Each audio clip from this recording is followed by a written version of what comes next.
Alors, c'est pas une erreur de débutant là, qu'il a faite. C'est dû à autre chose.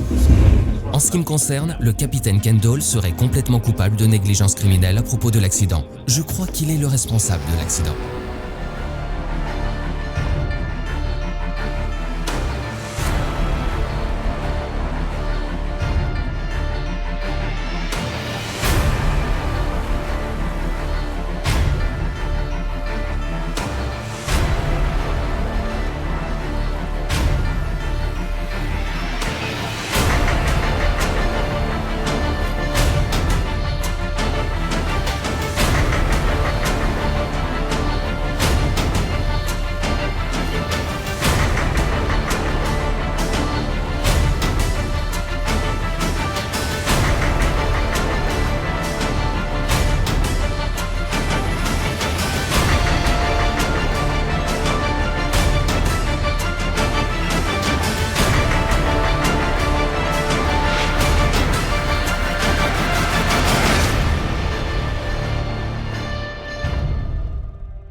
L'Impress of Ireland. Un navire qui a appartenu à l'époque à la Canadian Pacific Railways Company. Lors de son dernier voyage, l'Impress a été percuté par un autre navire, entraînant ainsi la mort de plus de 1012 personnes.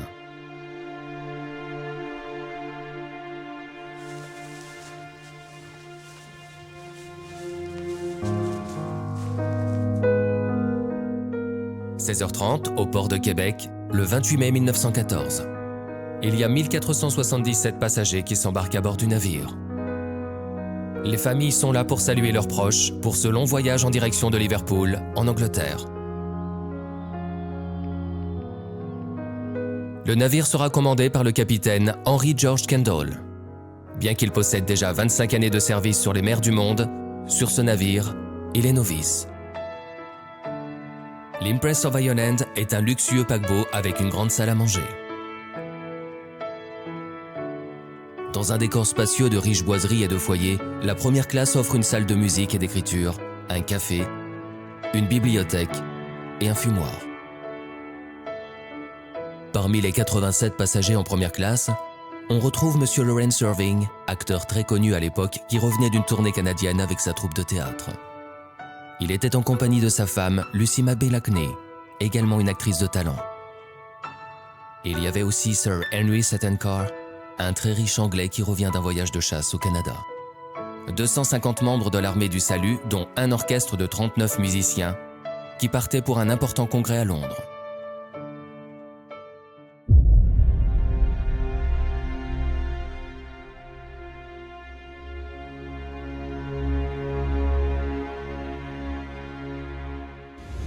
L'Impress poursuit sa route et le capitaine ordonne alors de maintenir la vitesse et le cap. Il est 1h40. Kendall décide de poursuivre plus au large pour laisser plus de manœuvres au Storstad. Puis, venant de la rive sud, un épais banc de brouillard s'étend sur le fleuve. Les deux navires ne peuvent plus se voir. Persuadé que le brouillard ne le rejoignera pas, le capitaine Kendall demande alors machine avant toute en prenant cap vers le nord-ouest. Il est 1h55.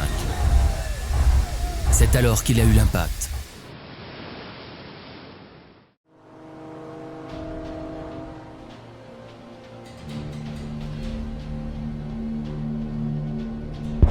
La proue du Storstad pénètre alors à l'intérieur de l'Impress, sur une profondeur d'environ 5 mètres, et casse les tôles d'acier de la coque. L'Impress étend sur son élan, et les contre-courants font en sorte que le Storstad sort de l'Impress, causant une immense déchirure, et c'est alors que l'eau pénètre fortement à l'intérieur. Kendall sait que son navire est condamné. Il ordonne de fermer les portes étanches et de mettre les canots à la mer.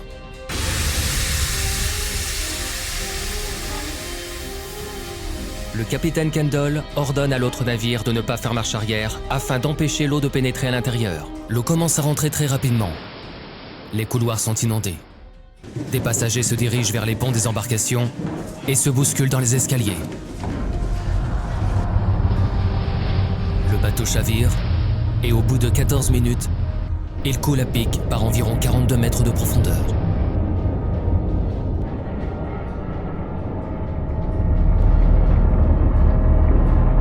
Plein de passagers nagent à la surface et des canots tentent de récupérer des gens sur la surface de l'eau. Le capitaine du charbonnier ordonne de mettre les canots de sauvetage à la mer et de partir à la recherche des survivants.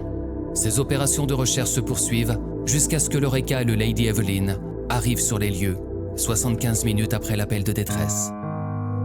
À ce moment, on transborde les survivants sur les remorqueurs et on les amène à Rimouski.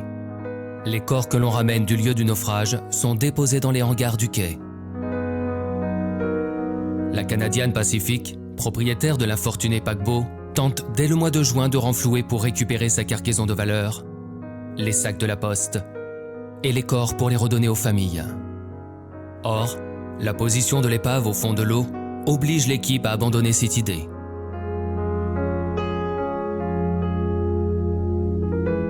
Dans le monde entier, on est consterné par la nouvelle.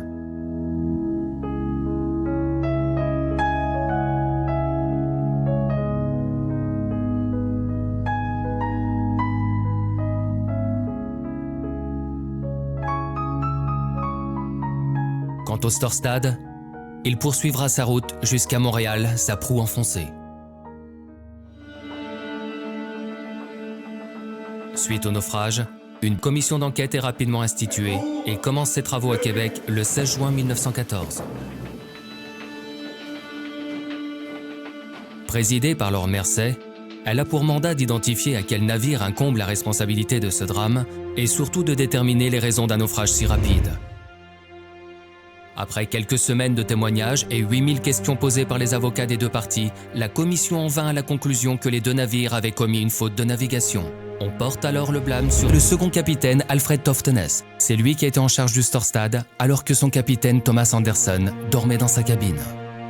Mais la question est, pourquoi son témoignage n'avait pas été retenu à la commission d'enquête? Son corps a été retrouvé près du port de Brooklyn. Les gens et la police n'ont pas su réellement ce qui s'est passé, et il n'y a pas eu d'autopsie effectuée. Il est enterré à Greenwood Cemetery à Brooklyn.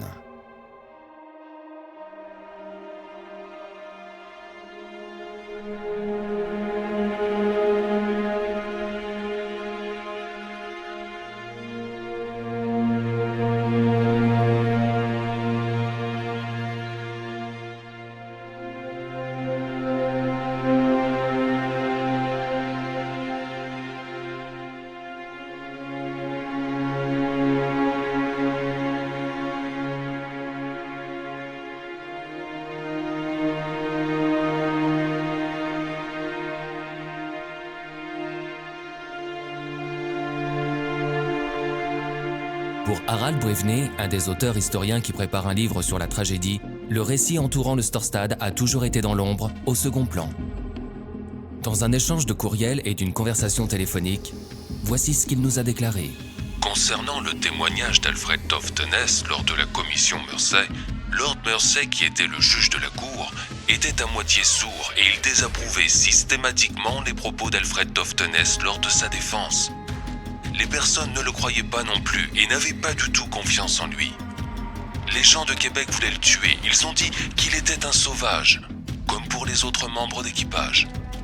Au cours de l'enquête, le journal de bord a disparu. Kendall a été blâmé dû à ses mensonges à la cour. Thomas Anderson est devenu mauvais après l'accident. La plupart de l'équipage est ensuite devenu alcoolique et parmi eux, 2 se sont suicidés. Après la séance de la cour, 4 personnes ont été tuées dans le port de Québec, notamment un matelot d'un bateau norvégien était en train de fumer. Puis quelques minutes après, il n'était plus sur le pont, mais en train de flotter dans le port. Nous avons des milliers de documents pour le prouver. Notre équipe fait la rencontre de Jean-Pierre Fillon, l'ancien directeur du musée de la mer de Pointe-au-Père. Il nous a contactés afin de nous donner sa version des faits, de celle que nous connaissons tous. Quand on fait les recoupements de tous les témoignages, on se rend compte que celle du Storstad est plus logique. Ça ne veut pas dire que c'est la vraie, mais c'est elle qui est la plus logique lorsqu'on regarde ça objectivement. Pourquoi tout ce qui était en faveur du Storsad a été complètement balayé par la commission? Elle se tient d'un bout à l'autre. Elle recoupe parfaitement tous les autres témoignages, toutes les autres hypothèses, troubles de gouvernail, arrêt présumé de l'Empress qui n'en était pas un dans la brume, angle de collision, dommages sur la proue du Storsad. Selon Jean-Pierre Fillon, voici les scénarios qui pourraient rassembler tous les faits établis. Kendall fait virer l'Impress à gauche vers le large. Il aperçoit un navire remontant le fleuve, le Storstad, mais il est assez loin pour être inquiétant. Il croise la route du Storstad à bonne distance. Kendall fait virer vers la droite, vers le golfe, pour faire route parallèle sans que le Storstad ne l'aperçoive. L'Impress est dans le brouillard. L'Impress coupe la route du Storstad, qui le percute. Le Storstad aurait donc parcouru moins de 200 pieds d'écart. Et on comprend pourquoi le Storsad aurait manœuvré vers la droite. Je dis pas tourner, je dis manœuvrer. Tandis que la version de l'Empress, ça ne tient pas debout. Pourquoi un bateau dans la brume aurait viré de 80 degrés pour aller rentrer dans l'autre, à moins que ce soit un geste prémédité? Parce que la version du Storsad, ou c'est vrai, ou c'est un geste prémédité. Il y avait tant de contradictions que plusieurs demandèrent lequel des deux capitaines avait menti durant cette commission d'enquête. Parce que plus qu'on fouille dans le dossier, plus qu'on trouve des faits intéressants. Lors des plongées de récupération sur l'Empress, par exemple, pourquoi on n'est pas allé vérifier un élément de l'Empress qui a été mis en cause durant l'enquête, soit le système de direction, que ce soit la roue, le télémoteur, les cylindres de piston, la mécanique à l'arrière, le gouvernail même.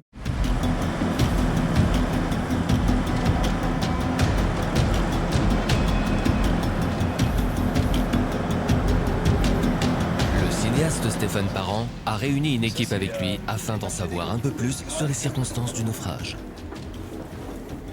Et la question qui se pose est-ce un accident ou une scène de crime? Ce navire, englouti par 45 mètres de fond, à 7 km du rivage de Sainte-Luce-sur-Mer, couché sur son côté tribord, l'Impress of Ireland conserve encore bien de secrets et entretient toujours une fascination très grande chez ceux qui le visitent et le connaissent.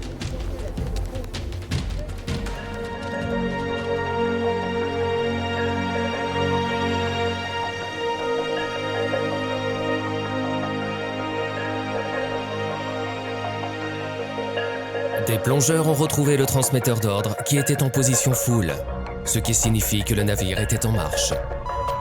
Selon des experts en navigation, les transmetteurs d'ordre sont tous reliés par des chaînes. Si le bateau est au fond depuis 50 ans, il s'effondre petit à petit. Les chaînes ont été étirées et même cassées, ce qui aurait déplacé le levier du transmetteur. Donc la position du levier ne pourrait être prise en compte. Notre enquête nous amène par la suite dans la région de Toronto. Ian Kinder, un plongeur qui a consacré des dizaines d'années à analyser les détails techniques autant des navires que de l'enquête. Il a entre autres décortiqué le rapport officiel de l'enquête, le livre de bord du précédent capitaine de l'Impress et les documents de la compagnie d'assurance Lloyd's. Croyez-vous que le gouvernail était défectueux?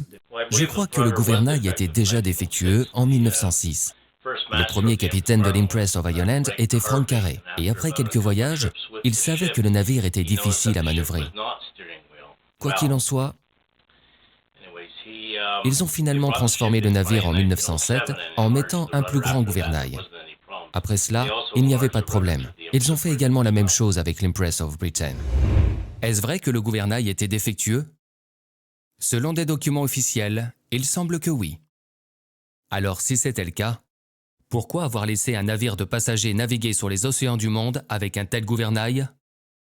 Le capitaine de l'Impress, Henry George Kendall, disait lui-même que son gouvernail était difficile à manœuvrer, donc une vitesse de réaction réduite qui a peut-être justement contribué à cet accident. Il y a d'autres personnes qui ont fait des recherches que l'Impress avait eu déjà des troubles de gouvernail sérieux 3 mois seulement avant le naufrage. Alors, on n'est pas allé investiguer. On est allé chercher les lingots, les sacs postaux, mais comme j'ai dit dans ma page, on plonge pour l'argent, mais pas pour la vérité. Pourquoi Kendall a pu quitter le pays avant que la commission donne son verdict? C'est sûr que c'est pas juridique, mais quand même... Un Un fait important pour le Canadian Pacific était de se faire exonérer de l'enquête, y compris M. Kendall. Une fois que le Canadian Pacific et le capitaine Kendall aient été disculpés, ils se sont lavé les mains et ils ont mis un article dans le journal mentionnant le fait qu'ils ne devaient pas payer un sou à quiconque, y compris les passagers. Pourquoi les témoignages du Storsad ont été systématiquement rejetés? Est-ce que Mercy, le juge, le chef enquêteur, a eu des contacts avec les autorités des compagnies maritimes ou le Board of Trade avant l'enquête, comme il y a eu lieu plus tard lors de l'enquête du Lusitania? Il reste encore beaucoup de questions. Ça ne répondra pas à la question qui est coupable, qui ne l'est pas. Moi, je pense qu'il est un petit peu tard, puis presque impossible. Mais ça permet au moins de dire que les conclusions de la commission d'enquête sur l'Empress of Ireland sont invalides, sont impossibles à poser si on analyse tous les éléments froidement, objectivement. Croyez-vous que le Canadian Pacific serait coupable de négligence criminelle? Absolument. En ce qui me concerne, le capitaine Kendall serait complètement coupable de négligence criminelle à propos de l'accident. Je crois qu'il est le responsable de l'accident. Ce que je ne comprends pas, c'est pourquoi le capitaine Kendall n'avait jamais fermé ses portes étanches. Surtout qu'il y avait du brouillard devant lui et il savait qu'un autre navire approchait. Un des moyens de défense pour ce genre de navire sont les portes étanches, et elles auraient dû être fermées. L'autre chose était que le navire était aussi dans une course de 3 à 4 nœuds, de sorte que même si le navire s'était immobilisé, ce dont je doute, les hélices arrêtées, jamais il n'aurait eu besoin d'une assistance dans la direction du navire. Ou encore, le navire se serait déplacé avec le courant. J'étais un peu surpris que Lord Mersey n'a jamais voulu tester l'Empress of Britain pour vérifier s'il pouvait réellement arrêter un navire en 2 minutes. Cela n'a jamais été fait.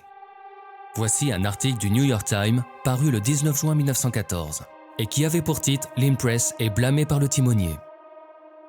James Francis Galway avait affirmé sous serment lors de l'enquête que le propriétaire de l'Empress lui tendit un billet pour l'Angleterre avant l'enquête, il l'encourageait à quitter le Canada et affirmait que son témoignage ne sera pas nécessaire. Galway a insisté pour rester afin de dire la vérité. Il a dit que le mécanisme de direction ne fonctionnait pas correctement et que l'Empress risquait d'entrer en collision avec un autre navire, et ce, quelques heures avant la collision avec le Storstad. La veille même, le mécanisme de direction était coincé lorsque l'Empress était dans le port et resta défectueux. Il a signalé l'affaire au second officier Williams et au pilote en disant qu'ils n'ont jamais remédié à la situation, alors une collision était inévitable.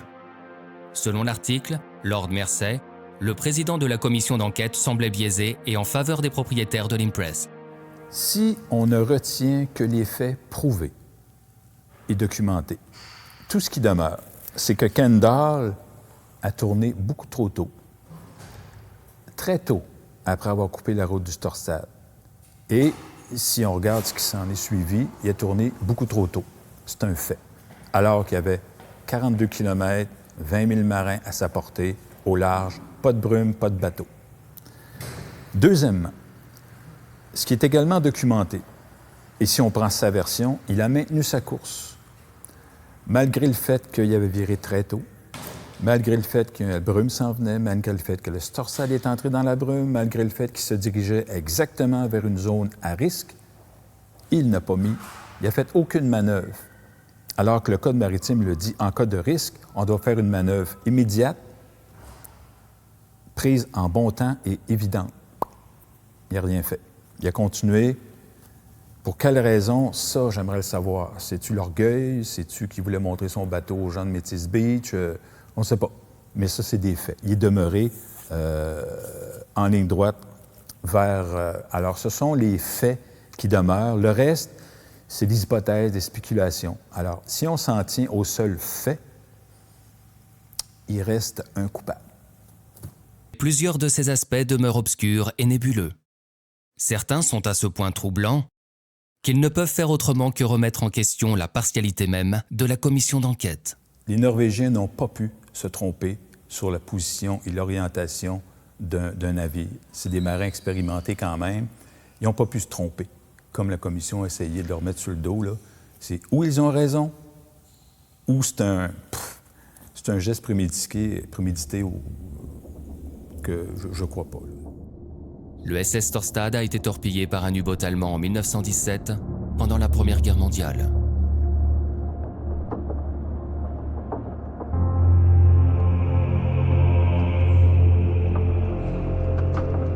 C'est ici que reposent ces centaines de passagers par 40 mètres de fond, au milieu du fleuve Saint-Laurent à 7 km au large de Sainte-Luce-sur-Mer, près de Rimouski.